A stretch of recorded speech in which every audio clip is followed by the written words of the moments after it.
నియోజకవర్గాల్లో బహిరంగ సభలు పెడుతున్నాను.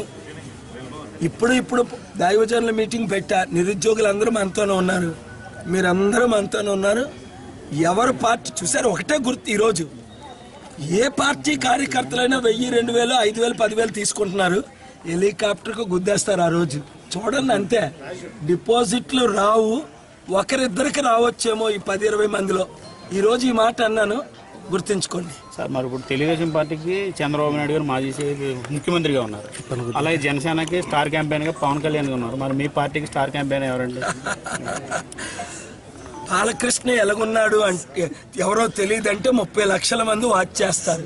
విలేకరులకి ఓపెన్ గా అనౌన్స్ చేశాను, ప్రతి 5 ఇయర్ ఎక్స్పీరియన్స్డ్ విలేకరికి ఆఫీస్ కమ్ రెసిడెన్స్ ఫ్రీగా కట్టి మినిమం 2-3 బెడ్రూమ్ ఇస్తానని. అదే ప్లేస్ లో ఆఫీసులు కూడా కడతాం, నార్వే స్టైల్ అని ఇప్పటికి 3-4 సార్లు చెప్పి. హైవే బాగుంది, ఎక్కడి నుంచి తాడిపల్లగూడెం రూట్లో. అక్కడ నుండి విజయవాడ నుంచి రావడానికి గంటంపావు పట్టింది. అక్కడి నుంచి రావడానికి 2.5 గంటలు పట్టింది, 70 కిలోమీటర్లు. ఎందుకు? రోడ్లు చూసారా?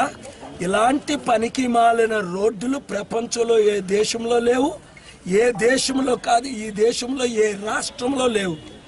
సింగపూర్లో చేస్తామన్నారు సీమాంధ్రను మన చంద్రబాబు నాయుడు గారు. సర్వనాశనం చేసేశారు, అప్పులు పాలు చేసేశారు, అవినీతి చేసేశారు. లక్షల కోట్లు దోచుకున్నారని జగన్ చెప్పడం, జగన్ లక్షల కోట్లు దోచుకున్నారని చంద్రబాబు నాయుడు గారు చెప్పడం ఏంటిది? అందుకే నాగబాబు గారికి ఆఫీసర్ ముందు అడిగాను, రిటర్నింగ్ ఆఫీసర్ ముందు, తమ్ముడా నువ్వు నాకు వ్యతిరేకంగా నామినేషన్ వేస్తావా? అది న్యాయమేనా తమ్ముడా అని నాగబాబుని అడిగాను. If you like the video, please like us and subscribe Tollywood Nagar.